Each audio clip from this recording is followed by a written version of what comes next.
by the way. Lucky bitch. Are they all like that? The Callaghans? Yep, pretty much. Shit. Sherry laughed. Yeah. Come on. Sit at the bar and have a drink. It'll loosen you up. I'll go on first.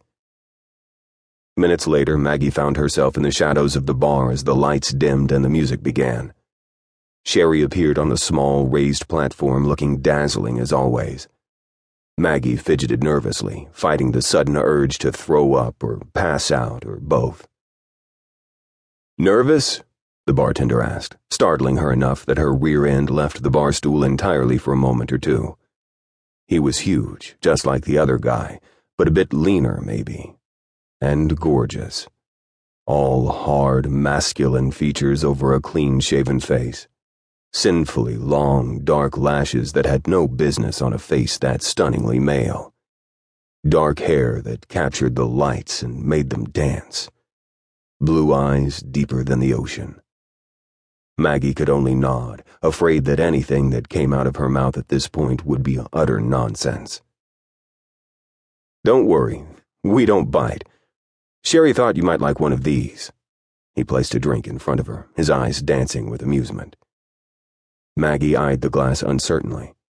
She'd already had a few shots of what remained of her grandfather's Irish whiskey before she left the house, just to get herself out the door and into Sherry's car.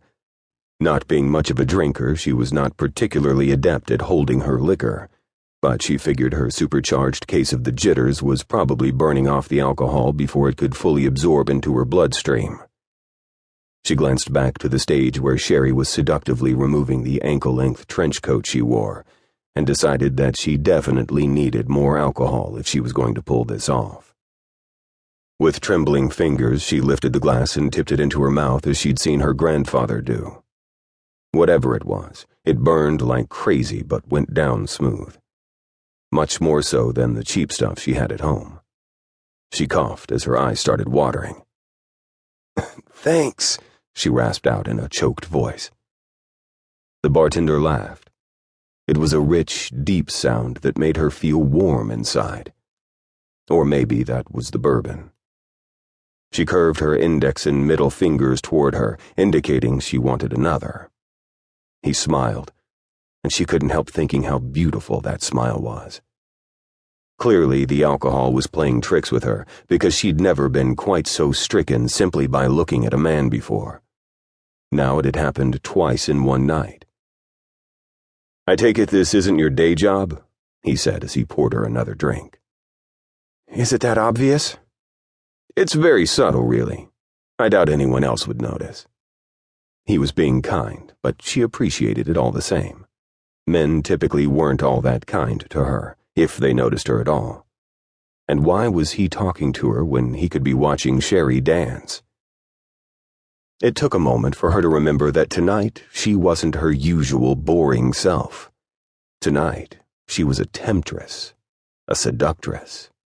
The veils and the mask were proof of that. That explained everything. There was no way in hell a man like him would ever be talking to a woman like her otherwise.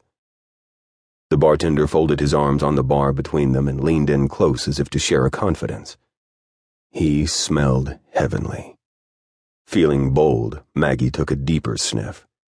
She'd never smelled a man like that before.